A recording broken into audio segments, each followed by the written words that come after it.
The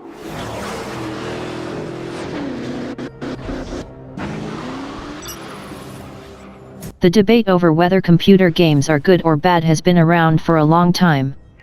Our idea is that computer games give good or bad results depending on the person playing the game. Scientific research has shown that long-term exposure to computer games can lead to a number of physical and mental disabilities, such as spending too much time on computer games and wasting work. However, did you know that there are several benefits to playing computer games while managing your time well? Computer games that increase attention.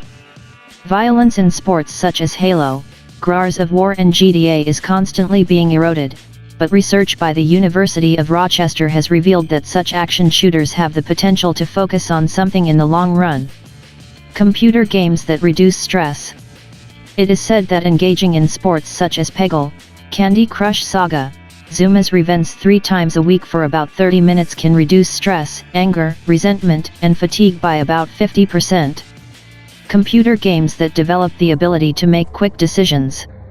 Tests conducted on athletes such as Call of Duty and Battlefield have shown that people between the ages of 18 to 22 develop the ability to make quick decisions quickly.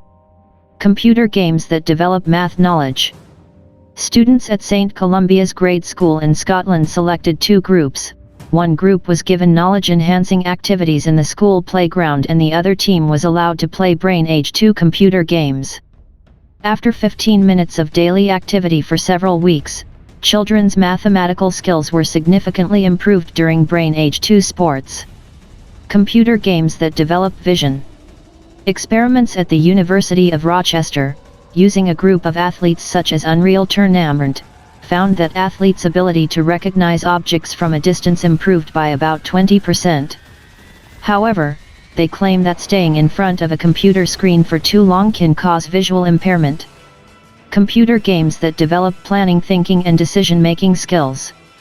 Real-time strategy games such as Age of Empires and Rise of Nations are said to develop systematic planning thinking and develop the ability to plan, execute plans, deal with unforeseen circumstances, manage minimal resources properly and make the right decisions. Found that computer games that develop the brain. Engaging in Tetris Chex, puzzle computer games has been shown to increase the size and capacity of certain layers of the brain. All this information is provided by various universities and research institutes, and we present this to you with the intention of expanding your knowledge. However, school children need to keep in mind that using this to play computer games unnecessarily is really stupid.